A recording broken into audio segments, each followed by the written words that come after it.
तो देखो भाई लोग, अभी सोलो लेवलिंग चल रहा है एंड हम इस एनीमे को एंजॉय भी कर रहे हैं जस्ट बिकॉज ऑफ संग जिन वू, क्योंकि इस कैरेक्टर का पावर लेवल इतना ज्यादा है जो कि टाइम बाय टाइम अपडेट होता रहता है। एंड अगर तुमने सोलो लेवलिंग की मागवा को पढ़ा है ना, तो तुम्हें संग की रियल पावर्स का एहसास होगा। और अगर तुम इस चैनल को फॉलो करते हो तो तुम्हें तो पता ही होगा। तो इसीलिए आज के इस वीडियो के अंदर ना हम संग जिन वू का कंपैरिजन कई ऐसे पावरफुल एनीमे कैरेक्टर्स के साथ करने वाले हैं एंड ये पता करने की कोशिश करने वाले हैं कि कितने एनीमे के कैरेक्टर्स इसको डिफीट कर सकते हैं। मतलब भाई लोग देखो, गोजो, मैश, नारुतो, माकिमा, लाइट, वैंगलिंग, एनो, साइतामा, गोकू और न जाने कितने ऐसे कैरेक्टर्स हैं जो संग से बैटल कर सकते हैं और उससे डिफीट कर सकते हैं। तो आज के इस वीडियो में ना हम ऐसे कुछ पॉपुलर एनिमेस के कुछ पावरफुल कैरेक्टर्स को उठाएंगे एंड भिड़वा देंगे संग के साथ एंड देखते हैं कि कितने कैरेक्टर्स संग को डिफीट कर पाते हैं एंड कितने कैरेक्टर्स को संग डिफीट कर देता है। तो चालू करते हैं। तो देखो यार, सब कुछ स्टार्ट करने से पहले ना संग की पावर्स के बारे में तुम्हें बता देता हूँ, इसका पावर स्केल क्या है, क्योंकि उससे कंपैरिजन में काफी आसानी होगी हमें। तो पहले इसके पास शैडो एक्सटेंशन है, जिस भी डंजन में जाके उसके बॉस को या उसकी आर्मी को ये मारता है तो उन सब सोल्जर्स को ये अपनी आर्मी के अंदर ले लेता है एंड इसकी ये shadow army literally God level पे है। एंड जो ऐशबॉर्न के ओरिजिनल है वो तो भाई कुछ नेक्स्ट लेवल पे बातचीत करती है। फिर इसने कई बार तो प्लैनेटरी लेवल तक स्ट्रेंथ को शो किया है, स्पीड ऑफ लाइट से ट्रेवल किया है। संग अपनी शैडोज के बीच की लोकेशन को स्वैप कर सकता है, यानी एक जगह से दूसरी जगह टेलीपोर्ट हो सकता है। संग के पास regenerative healing factor and existence erasers जैसी कमाल की एबिलिटीज हैं। लेकिन अब लास्ट में संग के पास ना दो बहुत ही खतरनाक लेवल की एबिलिटी है, एक टाइम को मैनिपुलेट करने की एंड दूसरी दी ओमनीपोटेंट यानी सर्वशक्तिमान। लेकिन ऐसा मत समझना गलती से कि ये ओमनीपोटेंट है तो ये कुछ भी कर सकता है, just like Marvel one of wall. नहीं, ऐसा कुछ नहीं होने वाला। एक्चुअली में सोलो लेवलिंग के लास्ट में the territory of eternal rest नाम के एक इनफाइनाइट साइज के रेलम के अंदर संग का पूरा कंट्रोल था एंड संग अपनी इस रेलम के अंदर ओमनीपोटेंट है, लेकिन इस रेलम के बाहर अगर वो आता है तो वो ओमनीपोटेंट पावर्स को होल्ड नहीं करता है। और यहीं से मुझे एक और बात याद आई कि कुछ टाइम पहले मैंने साइतामा एंड गोकू को भी संग के साथ कंपेयर किया था, लेकिन उस वीडियो के कमेंट सेक्शन में जस्ट लोग यही कह रहे थे कि संग इतना पावरफुल नहीं है। तो देखो, उस वीडियो में भी मैंने ये बात कंफर्म कर दी थी कि मैंने संग को the territory of eternal rest वाली फॉर्म से उठाया है, जहां पे ये ओमनीपोटेंट है अपनी रेलम के अंदर। लेकिन आज के इस वीडियो में हम ऐसा नहीं करने वाले हैं। आज के इस वीडियो में हम जिन भी कैरेक्टर्स के साथ संग का कंपैरिजन करेंगे वो संग की नॉर्मल फॉर्म के साथ करेंगे, क्योंकि देखो ना यार, ये सोलो लेवलिंग एक ऐसा यूनिवर्स है जहाँ पे कुछ मल्टीवर्स लेवल तक बातचीत होती ही नहीं है। एक एब्सोल्यूट बीइंग आया, उसने यूनिवर्स बना दिया, दैट्स ऑल। लेकिन बाद में जो ऐशबॉर्न है वो एब्सोल्यूट बीइंग से भी ज्यादा पावरफुल निकलता है और ऐशबॉर्न यानी शैडो मोनार्क खुद इतना पावरफुल है जो कि एक यूनिवर्सल लेवल तक आइडेंटिटी है। एंड अब संग भी ना ऐशबॉर्न की पावर्स को यूज कर रहा है। तो अगर तुम इस तरह से सोचते हो ना, तो संग के पास भी नियरली यूनिवर्सल लेवल तक पावर्स है। मैं ये नहीं कहूंगा कि ये ऐशबॉर्न की तरह यूनिवर्सल प्लस है, लेकिन हाँ, इतना मान लो कि यूनिवर्सल तक तो लौंडा टच कर ही जाएगा अगर ऐशबॉर्न की पूरी पावर्स को यूज कर देता है जितनी भी इसके दम में है। तो अब कंपेयर करते हैं, क्योंकि हमें एक बात का तो आइडिया है कि ये नियरली यूनिवर्सल है, तो अगर इससे कमजोर कोई कैरेक्टर निकलता है तो वो सीधा ही बाहर हो जाएगा। Number 15, Gojo Satoru. देखो, आई नो कि तुम गोजो के काफी बड़े वाले फैन हो, लेकिन गोजो का एक भी अटैक संग के ऊपर असर ही नहीं कर सकता। तुम इसकी रेड टेक्निक उठा लो, ब्लू उठा लो या पर्पल होलो टेक्निक को उठा लो। देखो, जो पर्पल होलो टेक्निक है उससे ये पूरी सिटी को डिस्ट्रॉय कर सकता है, लेकिन संग जस्ट अपनी फिजिकल स्ट्रेंथ के एक दो पंची से ही प्लैनेटरी या कॉन्टिनेंटल लेवल तक स्ट्रेंथ शो करता है। और जहां तक इसके डोमेन एक्सपेंशन की बात आती है तो थैंक्स टू ऐशबॉर्न पावर संग को डोमेन एक्सपेंशन से घंटा भी फर्क नहीं पड़ने वाला।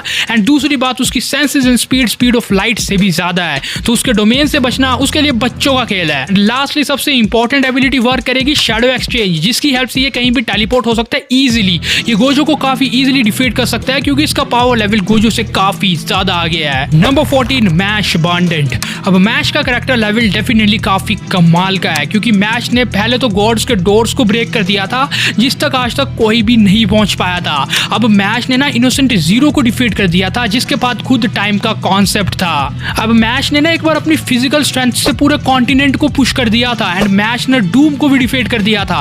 अब अगर तुम्हें डूम के बारे में नहीं पता तो डूम एक प्लैनेटरी लेवल कैरेक्टर है इस यूनिवर्स के अंदर, लेकिन मैश ने उसे भी डिफीट कर दिया, जो बात क्लियरली इस बात को इंडिकेट करती है कि मैश एक प्लैनेटरी या अबव प्लैनेटरी लेवल कैरेक्टर है। बट अगेन, इतनी पावर संग जैसे जैसे कैरेक्टर को हराने के लिए काफी नहीं है। एशबॉर्न की पावर्स को यूज कर रहा है वो, नियरली यूनिवर्सल, तो नहीं डिफीट कर सकता मैच भी उसे। Number 13 Naruto. वेल तुम्हें भी इस बात का पता है कि नारुतो डिफीट नहीं कर सकता संग को, क्योंकि कैरेक्टर लेवल में काफी ज्यादा डिफरेंस है। नारुतो मोस्टली एक प्लैनेटरी या मल्टी प्लैनेटरी लेवल कैरेक्टर है, लेकिन अपना संग कुछ ज्यादा ही पावरफुल है। और ना नारुतो की तरह कुछ और भी ऐसे कैरेक्टर्स है जो कि संग का कुछ नहीं बिगाड़ सकते, क्योंकि पावर स्केल ही बहुत ज्यादा है संग का, 5-6 सुन लो उनके नाम भी। सबसे पहले अपना लूफी आ गया। अब लूफी ने 5th गियर को एक्टिवेट किया एंड अपनी इमेजिनेशन की पावर से अब ये कुछ भी कर सकता है। अबे क्या हो रहा है भाई तुझे?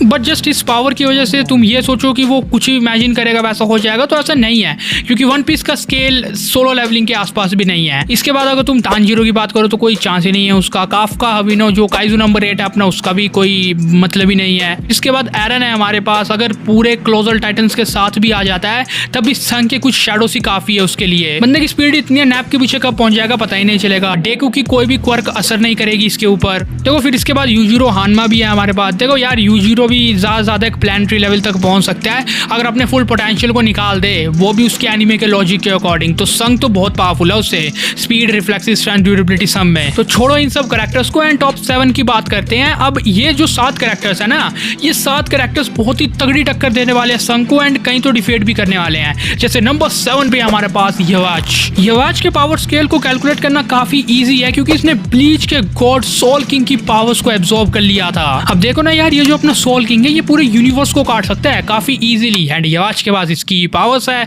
तो ये इतना पावरफुल तो है जो कि यूनिवर्सल प्लस लेवल का है इजीली। बहुत से लोग तो इसे मल्टीवर्सल तक कहते हैं, लेकिन अगर तुम यूनिवर्सल प्लस भी मानते हो तब भी ये इजीली संग को डिफीट कर सकता है, क्योंकि संग नियरली यूनिवर्सल तक टच करता है विदाउट हिज इन्फिनाइट रेलम। तो गाइस हमारे पास फर्स्ट ऐसा कैरेक्टर आ चुका है जो कि शायद संग से ज्यादा पावरफुल है एंड वो यवाच ही है। फिर इसके बाद number 6 light Yagami. Well light के पास डेथ नोट है, तो डेथ नोट में तो जिसका भी नाम वो लिखता है वो तो टपक जाता है बंदा। अब हो सकता है संग के रेलम के अंदर उसके ऊपर उसका असर ना हो, क्योंकि वहां पे वो भाई ओमनीपोटेंट पावर्स को लेके बैठा है। ऊपर से एशबॉर्न बहुत ही ज्यादा पावरफुल भी था, लेकिन नॉर्मली डेथ नोट का अगर तुम लॉजिक लगाते हो ना या डेथ नोट एनिमे की बात करते हो तो उसके यूनिवर्स के अकॉर्डिंग तो लाइट डेफिनेटली जिसका भी नाम लिखेगा वो मारा जाएगा। बाकी ये मैं तुम्हारे ऊपर छोड़ता हूँ, तुम लोग मुझे कमेंट में जरूर बताना अपने ओपिनियन के अकॉर्डिंग कि क्या डेथ नोट जैसा कॉन्सेप्ट संग के ऊपर वर्क कर सकता है या नहीं। फिर इसके बाद नंबर 5 पे माकीमा है अपनी, जिसको भी संग इजीली डिफीट कर देगा। बिकॉज मैं ज्यादा डिटेल में तो जाने वाला हूँ नहीं, माकीमा के कोई भी रिचुअल्स वगैरह तो संग के ऊपर असर करेंगे ही नहीं, क्योंकि संग का बहुत ज्यादा पावर्स है उससे। और जहां तक माकीमा को मारने की बात आती है ना कि उसने जापान के प्रेसिडेंट से डील किया एंड अगर तुम सारे जापानीज को मार दो तभी जाके माकीमा को मार पाओगे, तो संग कर सकता है ऐसा। संग पूरे वर्ल्ड को डिस्ट्रॉय कर सकता है। तुम जापान की बात कर रहे हो बोलो यार यहाँ पे। लेकिन अब बारी आती है कुछ 4 कैरेक्टर्स की। देखो ये कोई रैंकिंग वीडियो नहीं है, मैं एक एक करके कंपैरिजन कर रहा हूं, दैट्स ऑल। तो 3 और 4 में ना हमारे पास 2 ऐसे कैरेक्टर्स हैं जो आंखें बंद करके संग को डिफीट कर सकते हैं। यस, वैंगलिंग एंड एनोस। देखो एनोस को तो तुम छोड़ ही दो, वो एक मल्टीवर्सल लेवल तक का थ्रेट है भाई, उसका प्रेजेंस ही काफी है संग के लिए। और जहां तक तुम वैंगलिंग की बात करते हो तो भाई ये बंदा भी ना multiple galaxies and multiple universes को डिस्ट्रॉय कर सकता है, नियरली मल्टीवर्सल तक ये भी चाहता है। कुछ लोग तो कहते हैं ये, तो भाई ये कुछ दोनों कैरेक्टर्स ज्यादा ही ओवरपावर्ड है जो कि संग को ऐसे ही डिफीट करने वाले हैं मजे मजे में। फिर इसके बाद नंबर 2 पे हमारे पास आता है साइतामा।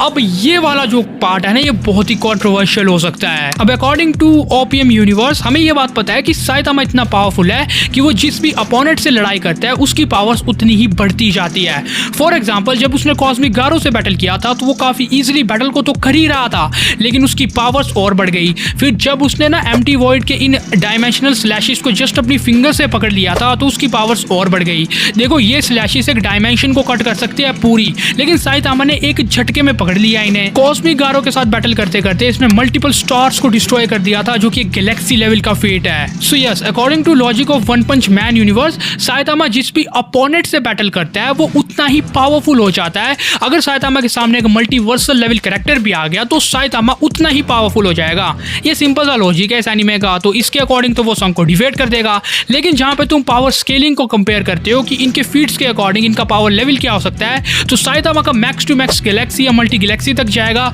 लेकिन संग नियरली यूनिवर्सल टच करता है। लेकिन अगर तुम पावर स्केलिंग को कंपेयर करो तो अभी फिलहाल तो संग ज्यादा पावरफुल है उससे।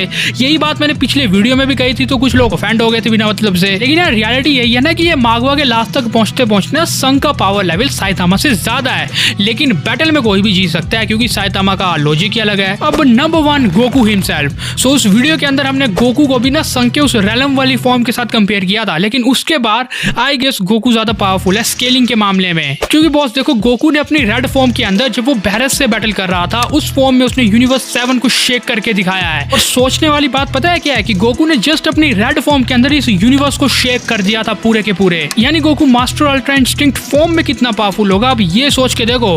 गोकू लिटरली यूनिवर्सल लेवल तक का कैरेक्टर है एंड इससे थोड़ा ऊपर ही है। और बाकी गोकू की स्पीड भी इतनी ज्यादा है कि संग के कई अटैक से तो ये ऐसे ही बच जाएगा। तो यानी गोकू यूनिवर्सल प्लस लेवल का बीइंग है easily. So outside of the territory of eternal rest, Goku भी संग से ज्यादा पावरफुल है पावर लेवल्स के स्केल्स के मामले में।